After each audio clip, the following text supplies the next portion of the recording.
The Martian sky was dark, filled with slow-moving clouds of dust. Colony 12 stood quiet, lit only by dull red lights that blinked through the storm. Inside a lonely metal dome near the edge of the settlement, a man named Darren worked alone in his dusty workshop. He was a mechanic, the kind who fixed everything but himself. His fingers were stained with oil, and his eyes were tired. Every night was the same silence: wires, machines, and no one to talk to. He liked it that way, or at least he told himself he did. Tonight, something was different.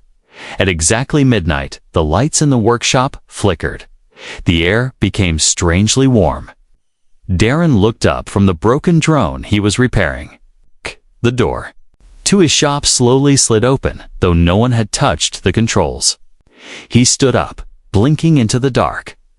There in the doorway stood a small child. He looked not human. His skin was pale silver, almost glowing.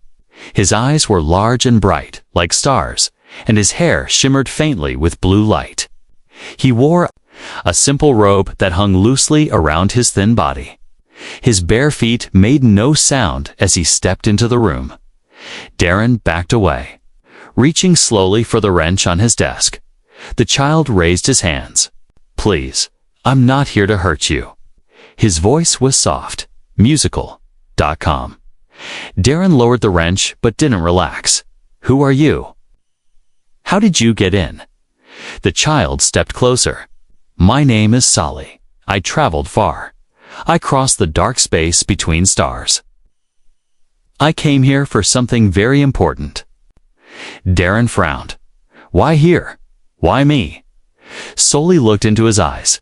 His own eyes shimmered with something between sadness and hope. "Because my mother is lonely. She cries herself to sleep every night. She remembers a time when she believed in kindness in humans, but that belief is fading. I came to find someone who could remind her, someone gentle, someone kind." He paused, then said the words that would change everything. "Please. Will you marry her?" Darren blinked. "What?" "My mother is strong, but she is hurting," Sully said softly. "Her name is Nerea. She once visited Earth. She once believed in your people. But she was left behind, forgotten, and now, in the quiet of our cold world, she weeps alone. You want me to marry her?" Darren asked, confused. "Not for duty.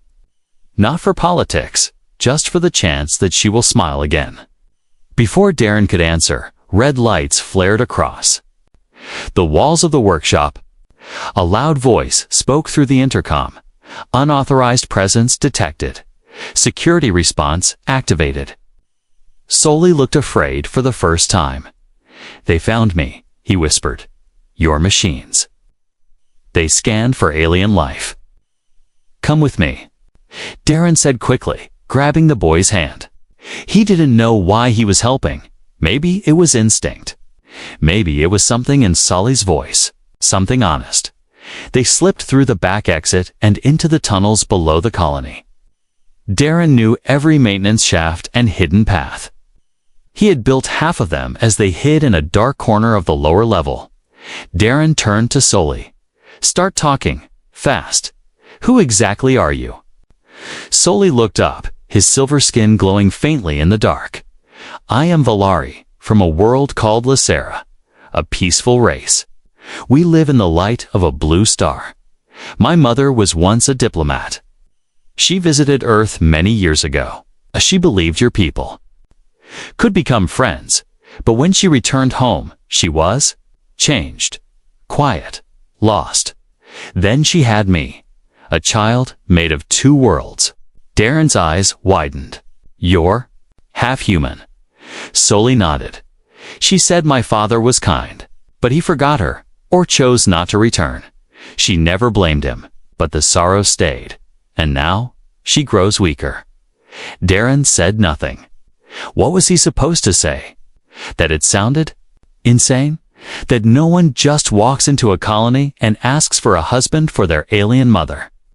Yet, somehow, it didn't feel insane. It felt real. Outside, the sound of boots echoed. Security drones scanned the area. "We can't stay here," Darren whispered. "They'll find you." Sully looked up, eyes glowing. "Then come with me. Come to my world. Just meet her, please. If you say no, I will leave. But if you say yes, you might save her."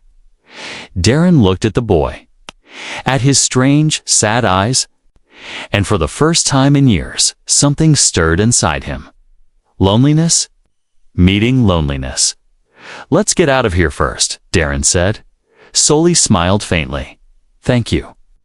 As they crawled into the emergency escape pod, a transmission quietly triggered far above.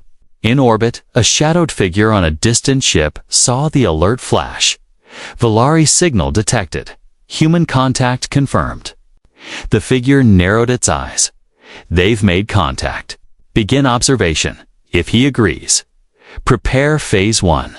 The escape pod drifted through the blackness of space like a quiet tear falling across the stars.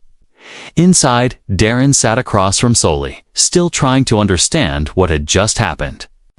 Less than an hour ago, he was tightening screws in a broken mining drone, completely unaware of the strange child watching him. Now, he was inside a small capsule, fleeing his own colony, sitting face to face with a silver-skinned half-alien child who had asked him to marry his mother. Sully sat calmly, eyes closed, as if he had done this journey many times before. His small hands rested in his lap, his breath even and steady. Darren, on the other hand, was filled with questions. His fingers tapped nervously on the side panel, his leg bouncing. "Okay," Darren finally said. "Let's slow this down." Sully opened his eyes. They glowed faintly in the dim light. "You said your mother visited Earth." Sully nodded. "Many years ago, before I was born, she met someone. And that someone was my no." Sully said gently. "She loved someone, but you are not him.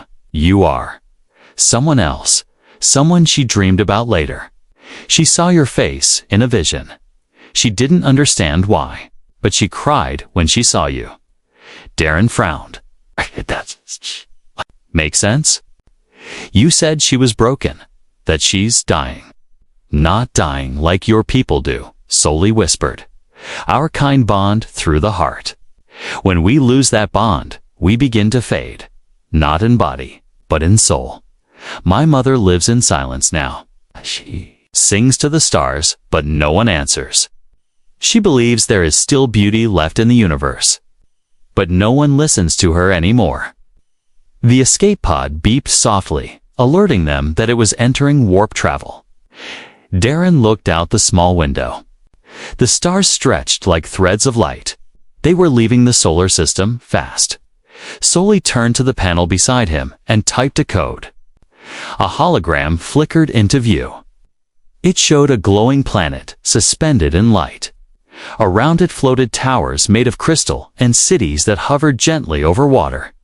The world looked like a painting, beautiful, calm, untouched by war. "This is Lasara," Sully said. "My home." Darren stared at it. "Looks like something out of a dream. To her, it has become a prison." Sully then opened another screen. This one showed Nerea. She stood on a high balcony, her robe flowing in the wind, looking up at the sky. Her hair shimmered like silver smoke. Her eyes were soft but tired, filled with longing. She wasn't just beautiful, she looked human, in a way that reached beyond shape. It was her sadness that pulled at Darren. "She waits," Sully whispered. "Oh, she doesn't know I found you." Darren stared at the woman in the hologram. He didn't know her, yet something about her expression gripped his chest. It was the same look he saw in the mirror sometimes. That quiet ache of loneliness. The feeling that no one really saw you anymore. A new alert popped onto the console. Incoming signal. It read. Sully looked at it, eyes wide. "It's from Lasara. The council. He pressed a button. A voice spoke, calm, cold, commanding. Solely of House Nerea, you have left without permission. If you have failed, do not return. The bond must be completed. If the human refuses, you both are forbidden to enter Lysera again. Darren sat back, shocked. Wait, what? I haven't even met her yet. I never agreed to anything. Sully turned to him, more serious now. I didn't want to tell you, but the truth is, if you say no, they will never let her see the stars again. She will be trapped forever in her chamber. The council believes her dreams are a weakness, that her love for humanity makes her dangerous. Why would they care if she's lonely? Because she is the last of the old dreamers, Sully said. A group who believed peace between humans and Volari was possible. But after the failed Earth visit and the silence that followed, most gave up. She didn't.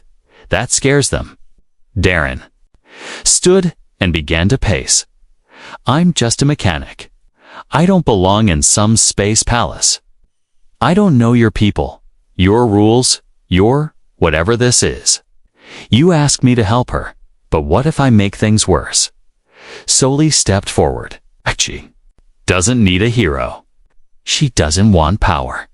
She just needs someone who will not look away when she speaks. Darren stared at the stars beyond the window. He thought of the empty nights, the silence in his room, the way he turned up the music to avoid the quiet. He whispered, I know that feeling. Sully placed a small pendant in Darren's hand. It glowed softly. She gave this to me when I was born, he said. She told me, give this to the one who listens. Darren didn't answer. But he didn't let go of the pendant either. And far away, in a quiet tower on Lysera, a woman stood under a sky full of stars. Her eyes closed. A single tear fell, and she whispered to the wind, please, if anyone hears me, I don't want to be alone anymore. The ship drifted out of warp space into a sea of light. Before them, the planet Lysera glowed like a living jewel beneath a shimmering blue star. Rings of crystal dust floated gently around the planet like silver halos. The skies sparkled. Dozens of floating cities drifted above luminous oceans. It was like stepping into a dream. Darren stared in awe from the escape pod's window. He had never seen anything like it. No photograph or database could capture the quiet beauty of this place. Sully smiled at him softly. You see now why she loves it, and why she feels trapped. As they approached the capital city, a group of sleek silver crafts flew around. Them like guardians, they did not fire or threaten. They simply guided the pod toward a tall tower, shaped like a flower blooming from the clouds. That's the Heartspire, Sully explained. Our home, that's where she waits. Darren's mouth was dry. His heart was racing. He wasn't ready. He hadn't agreed to anything. Yet here he was about to meet a woman from another species, who might have once loved a human, and who now needed him for something he couldn't understand. The pod docked quietly at a wide, open platform lined with smooth white stone and glowing glass pillars. As Darren stepped out, a warm breeze brushed his face. The air felt alive, humming. With gentle energy, a group of Volari greeted them, tall, graceful beings with glowing skin and soft eyes.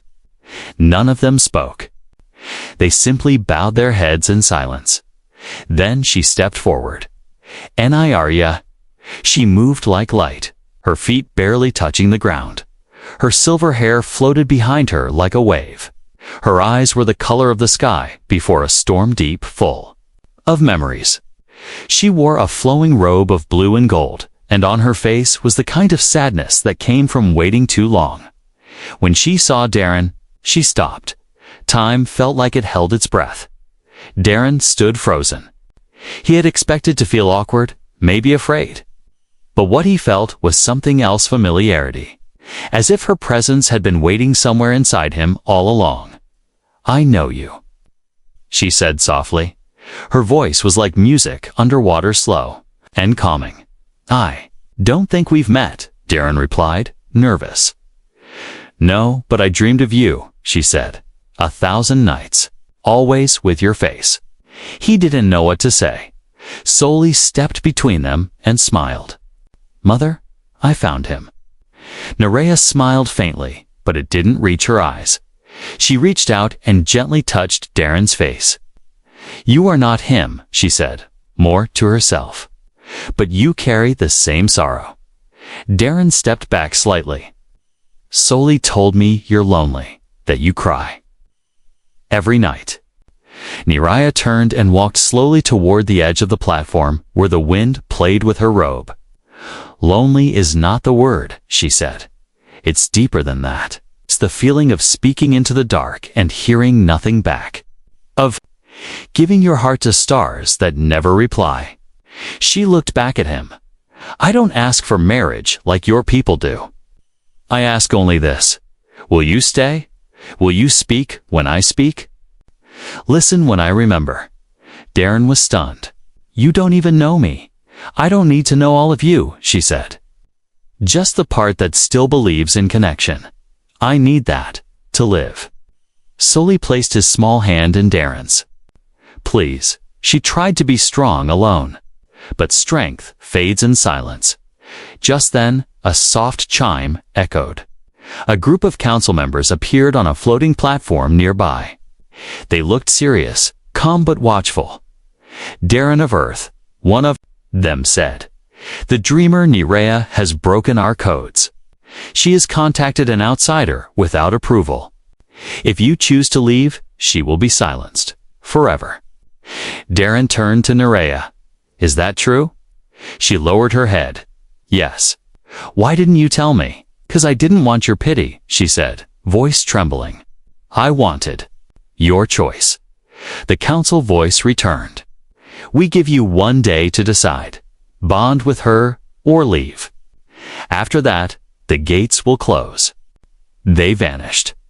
The silence afterward was louder than thunder. Darren walked with Nerea through her garden. Flowers grew in the air. Trees sang with wind. But even in this beauty, he could feel her sadness. She told him stories of Earth's oceans, where she once walked in secret. Of a human man she had loved, but who never returned. Of Soli's birth, of rejection, of shame. Darren listened.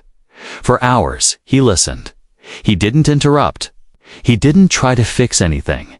And that night, as they sat beneath the blue star, Nerea whispered, "I don't need you to save me. I just need you not to disappear."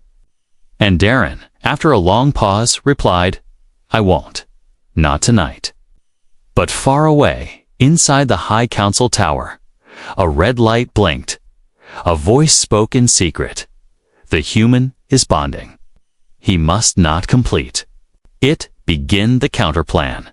The sky above Lysara was quiet, painted in soft shades of violet and blue. Floating gardens drifted slowly past glowing towers, but inside the Heartspire, the air was heavy with something else: emotion, memory, and a fear neither Darren nor Nerea wanted to name. It had been a day since Darren arrived on Lysara. 1 day since he saw the woman who had once believed in peace between species, and who now stood on the edge of emotional collapse. The council had given him one choice: bond with Nerea or leave and never return. But as Darren walked silently through her garden, past trees that shimmered and flowers that sang, he began to wonder if this decision wasn't just about her, it might also be about him. He found her sitting on a curved stone bench by a floating lake. The water didn't ripple. It glowed like glass. She was humming softly, eyes closed, face tilted toward the warm blue light of the star. "You're early," she said gently without turning. "I couldn't sleep," Darren replied. "This place is too beautiful to waste on rest." She opened her eyes and smiled, but it was a tired smile, the kind that has learned not to last long. Beauty fades when no one shares it. Darren sat beside her. They didn't speak for a moment. The silence between them wasn't cold, was full, like a space waiting to be filled with truth. Finally, Naira said, "There's something you should know. Something I didn't tell you." Darren looked at her. "Go on." She reached into her robe and pulled out an old photo. It was bent, faded, and earth-made. It showed a human man, young, smiling, standing in front of an ocean. Darren took it carefully, eyes narrowing. "Wait, I know this place. That's the Pacific coast. I went there as a child." She nodded slowly. "That man was your father." Darren froze. "What?" "I met him when I was sent to Earth decades ago. I was disguised, observing your people. He found me when I was injured and helped me. We talked for hours. Days, he taught me your language. He taught me laughter. And for a short time, we loved." Darren's heart thudded. "So, Sully." She shook her head gently. "Not your brother. Sully was born years later from another joining. But your father, he changed me. I carried his face in my dreams for years. Then one day, I dreamed of you." Darren didn't know what to feel. A connection to her had always felt strange, but now it was real. They were tied by memory, not by blood, but by something older. His father had once saved her. And now here he was, decades later, being asked to do the same. "You really loved him?" Darren asked. "I did," she whispered. "But humans forget. I don't blame him. He had his world. I had mine." Darren looked out across the floating lake. "I never knew him well. He left when I was young. Now I wonder, maybe he remembered more than you thought. Maybe he carried the same dreams." Nerea reached out and gently took Darren's hand. "I don't want to make you choose me," she said softly. "I don't need you to fix what's broken. Only ask this: don't let my voice disappear. Don't let the dream of peace die with me." Darren squeezed her hand. "I don't know if I can be what you need." "You already are," she said. "You came." Suddenly, the moment was broken by the sound of footsteps. Sully came running toward them, breathless. "Mother?" "Darren, something's wrong." As Sully handed them a small glowing disc. "I intercepted a transmission," he said. "From the shadow circle. They're planning something. They don't want the bond to happen." Nerea's face turned pale. "The shadow circle still exists. They've been watching us since Darren arrived," Sully said. "They say if he completes the bond, he becomes a symbol, a threat to the old ways." Darren frowned. "What bond exactly? You keep saying bond. What does it mean?" Taya hesitated, then said, "On Lysera, we don't marry like humans. We share our emotions through a link, a connection formed through trust, memory, and truth. If two minds open fully, they become bonded. It cannot be forced. And if I bond with you?" "Oh no," Darren said slowly. "Then the council cannot silence me, and the dream of peace will live again," she said. "But that's why the shadow circle fears us," Sully added. "Because your bond would prove that humans and Valari can still connect." Darren looked between them. So this was more than marriage, it was history. A quiet war between fear and hope. He stood in the center. "What happens if we don't bond?" he asked. "They will exile her," Sully said, "and possibly erase her memories." Nerea looked down. "I would rather die than forget the people I loved." Darren stood still, the blue light of the Lyceron star shining on his face. He thought of his father, of being alone on Mars, of Nerea's voice when she said, "Don't let my voice disappear." "I'm not ready," Darren said quietly. "But I'm not walking away either." And as he spoke, in the highest tower, hidden from view, the shadow Circle Leader watched them through a screen. His face was hidden. His voice was sharp. The human grows closer. If he bonds with her, we lose everything. Prepare the exile protocol. And, if he resists, eliminate him. The skies above Lasara began to darken not from clouds, but from tension rising below. What was once a peaceful, glowing world now felt heavy. The wind whispered warnings through crystal trees, and the blue star above seemed dimmer, like it, too, feared what was coming. Darren stood alone in one of the high garden towers, watching the horizon. Below him, floating cities sparkled, but his thoughts were tangled. His heart pulled in two directions: stay or leave, bond or protect himself. He didn't come here looking for love. He didn't even believe in destiny. Yet now, everything felt like it had been leading to this. The woman, the child, the strange sadness inside him. He had never been able to explain all of it. Footsteps echoed softly behind him. It was Nerea. "You disappeared after the council meeting," she said gently. "I needed air," Darren replied. "And space, understand," she said. "Even I don't always know what to do in my own home." They stood together in silence. Nerea finally spoke again. "They fear you, because you are not part of their system. You don't follow their rules." "They should be more afraid of losing their compassion than of me," Darren said. She smiled sadly. "That is why Soli believes in you." Suddenly, a soft beep sounded from the communication ring on Darren's wrist. A message blinked to life. "Meet me alone. Urgent. Soli is in danger. Garden level 3. Darren's heart jumped. He showed Nerea the message. "We can't trust this," she said, worried. "It could be a trap. But if it's real Soli, could be in trouble." Without waiting, Darren rushed toward the lifts. Garden level 3 was quiet, too quiet. The soft lights flickered. The air had a chill. Flowers hung motionless in the still air. Darren moved slowly, looking around. "Soli," he whispered. Then a shadow moved. Suddenly, a stun blast hit Darren in the back. He dropped instantly to the ground, paralyzed. His vision blurred, and above him appeared 3 masked Valera cloaked in dark robes. One leaned close and whispered, "The bond must not be completed. Your presence is a threat to the old balance. It ends tonight." The others dragged him to a hidden chamber, deep within the city core far below the light of the surface.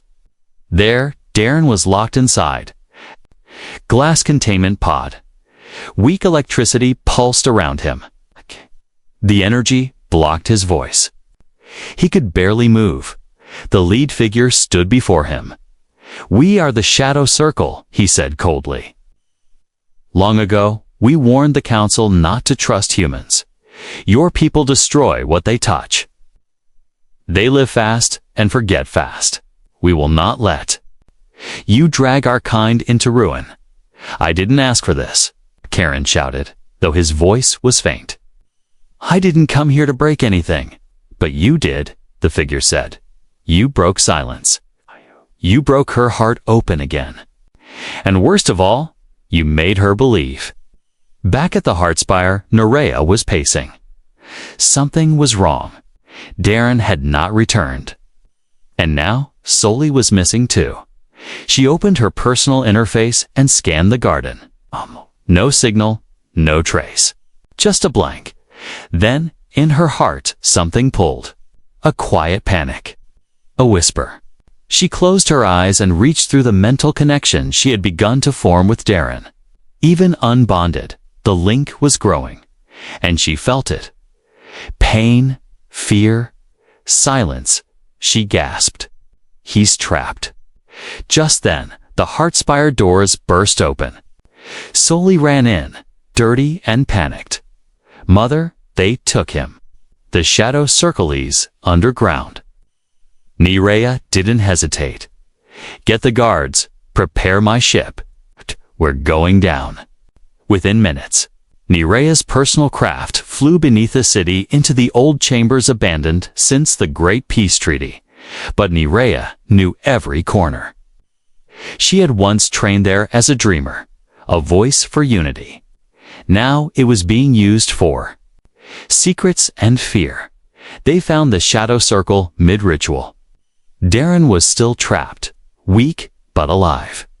Nerea stood tall before them. "You fear change," she said, "but your fear does not give you the right to destroy it, eh?" One of the masked figures stepped forward. "We do what must be done to protect Lasara." "You protect your power," she replied, "not our people." And then Soli stepped between them.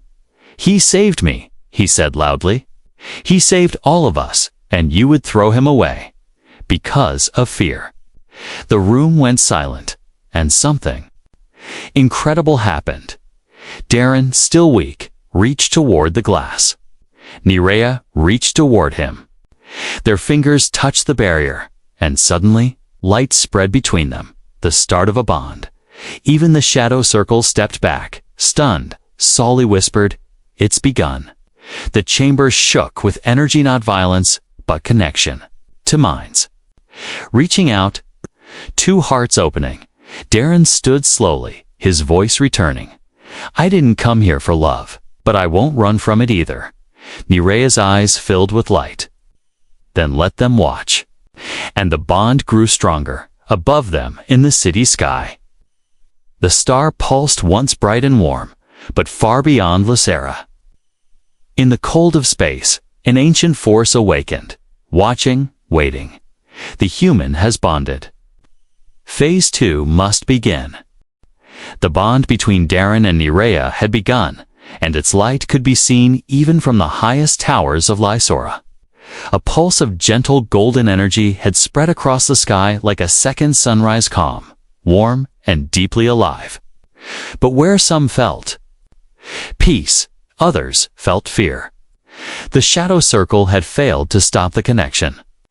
Their plan was broken, and now the council itself was divided. Some supported the bond. Others demanded it be undone. Darren stood beside Nerea in the center of the heart spire. He looked stronger now, not in body, but in presence. His eyes, no longer searched for a way out. They looked forward with purpose. Nerea smiled at him with quiet pride. For the first time in years, her heart no longer felt like a heavy stone. It felt like it was waking up, but joy never lasts long when darkness is watching. Suddenly, the alarms rang out through the city. A cold, mechanical voice echoed through the towers. "Unidentified vessel detected. High orbit. No communication. No signature." The council gathered quickly. Holograms displayed a ship massive and black, floating above the atmosphere like a shadow. It did not move. It did not speak. It only watched. Darren narrowed his eyes. "That's not from Lasara." Soli stepped forward, voice trembling. I've seen that ship before." Nerea turned sharply. "Where?" "In my dreams," Soli whispered. "Before I left to find Darren, I saw it. Watching me. Watching her." Panic spread through the council. Some whispered of ancient machines, others of dead races returning. But Darren stared at the shape in the sky and knew. This was not coincidence. "That ship came because of me," he said. A dark truth began to unfold. The bond between a human and a Valeri once thought impossible was more than emotional. It had triggered an ancient signal buried deep in Lysara's core. Long ago, the Valeri had formed a hidden pact with something in deep space, a weapon. A watcher, maybe a god. That pact had never been broken. Until now. Nerea took Darren's hand. "We must get the children to safety. That ship attacks." Before she could finish, a voice echoed across every speaker in the city. The experiment must be ended. The bond was not authorized. Humanity is unstable. Terminate the anomaly. A red beam shot down from the sky straight into one of the floating towers. It exploded in silence. Then came the screams. Lysara was under attack. Darren, Nerea, and Soli ran through the halls of the Heartspire, helping citizens, calming the frightened, organizing evacuation pods. The children of the Dreamers, the young Valair, who still believed in peace, followed them without question. They reached the central command tower, where Darren took control of the planetary defense system. "We have weapons, right?" he asked. "Only shields and warning drones," Nerea replied. "We never believed we'd need more." Darren cursed under his breath. "Then we use what we have." He opened a channel to the strange vessel. "This is Darren. I am the human you're after. Leave these people alone." Silence. Then, coldly, "You will surrender yourself to the void. The bond must be broken, or this world will burn." Nerea stepped forward, speaking into the comms. "You were created to protect peace, but now you fear it. You are broken." The voice replied, "Emotion is a virus. You were meant to forget." Suddenly, the ship powered another beam, this time targeting the lower city. But just before it could fire, something incredible happened. Kale, Soli's friend and one of the hybrid children, stepped forward. His hands began to glow. He focused his energy, and a golden shield spread across the city. The beam struck it and bounced. The people of Lysara gasped. "How did he do that?" Nerea asked. Soli answered, "The bond awakened something in all of us." Darren looked at the children, the hybrids, the dreamers, the ones born of both worlds. "They're the future," he whispered. "And that ship, it's here to stop them before they begin." The black vessel began to descend, faster now. Preparing for full strike, Darren turned to the council. "You wanted proof that unity is possible. This is it. That thing wants to erase USB, 'cause together, we're powerful." Nerea nodded. "Then we fight. Not with weapons, with the one thing it cannot understand." She turned to Darren. "Will you complete the bond now? Fully? No fear." Darren took her hand. "Yes." As their minds connected completely, a surge of emotion and memory pulsed outward. Love, loneliness, hope. It spread across the entire planet. Tand reached even the black ship above. The ship paused for the first time. It hesitated inside the core of the strange machine. Something fractured. A long-buried protocol from centuries ago. A command to protect the bond. A command it had forgotten. Then the ship began to crack. From within, not from violence. From conflict, from confusion. From emotion, it tried to escape, but it was too late. The sky exploded in silence. The black vessel shattered into dust and light. Darren and Nerea stood at the center of it all, surrounded by glowing children, united people, and a future they never thought possible. But in the dark corners of the galaxy, more eyes were watching. The bond succeeded. The signal was received. Phase 3 will begin. The dust from the enemy ship still floated in Lysara's upper skies, glittering like stars that had shattered. Below, silence swept across the glowing cities, not out of fear, but relief. The attack had ended. The threat was gone. And in the center of the Heartspire, two beings stood hand in hand. A human and a Valari, joined not by blood or treaty, but by something far stronger. Darren and Nerea had completed the bond. People gathered around them, Velar citizens, young hybrid children, and even former members of the council. For a few moments, no one spoke. They simply watched. The golden light from the bond still shimmered faintly around the pair like a halo. A quiet reminder that connection was possible between those who were once strangers, even enemies. Soli stepped forward, tears in his glowing eyes. He reached out, and Darren knelt down to meet him. "You did it," Soli whispered. "No, Darren replied. We did it. The council addressed the people of Lysara that same day. They officially declared the bond legal, honored, and protected. Nerea was reinstated as a dreamer, and Darren was named Lysara's first human emissary. But more than titles, what truly mattered was what followed. The next few days changed history. Human and Valari ships arrived together not to fight, but to observe and learn. Across distant colonies and outposts, the news of the bond spread. Skepticism turned into curiosity. Curiosity turned into conversation.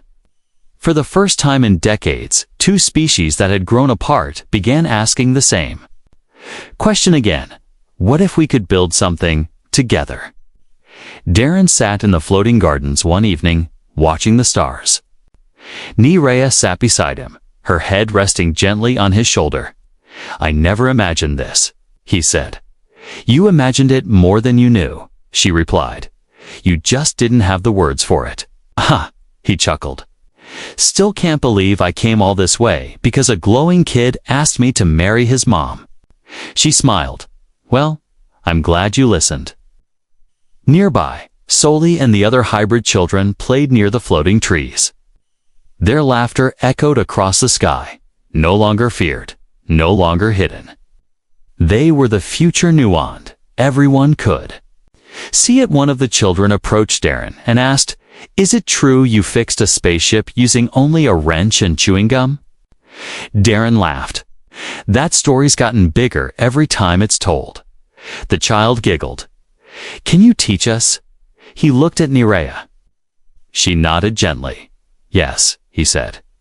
I think I can. Later that night, a ceremony was held, not a wedding. Not in human style, but something ancient and sacred to the Valari. It took place under the blue star, with flowers floating in the air and soft music echoing from the trees. There were no vows, only shared memories. Darren and Nerea placed their hands on a memory stone and shared visions of their journeys, his lonely days on Mars, her silent prayers on Lysara, Soli's hope, and when the final light passed between them, a wave of calm spread across the land. Not magic, not science, just connection. After the ceremony, Soli approached the stone and added his own touch. Let this place remember, he said, that love does not need to be perfect, only needs to be real. And far across the stars, something listened. A signal had indeed been received by other beings, other minds. Minds that once believed in division. Minds that now watched and wondered. In a quiet control room in a distant galaxy, a figure stood before a screen. He watched the ceremony from afar. His eyes glowed not with anger, but with uncertainty. The bond has succeeded, a voice said beside him. The figure nodded. Then, perhaps. The experiment was never the danger. Perhaps the danger was ignoring it, and he powered down the weapon systems back on Lysara. Darren prepared to return to Earth, not to leave, but to carry the message forward. Peace needed more than a bond. It needed bridges. It needed stories. Nire placed a pendant in his hand before he left. This is the first song I ever sang to Soli, she said. It carries the light of our people. Let it guide yours. I'll return, Darren promised. You're already home, she whispered as the ship rose toward the stars. Soli waved goodbye, tears in his eyes, but not from sadness, from hope, because this time no one was being left behind and high above. In the quiet vacuum of space, the stars themselves seemed to whisper, sometimes all it takes to save a world is a child's wish to end a mother's tears.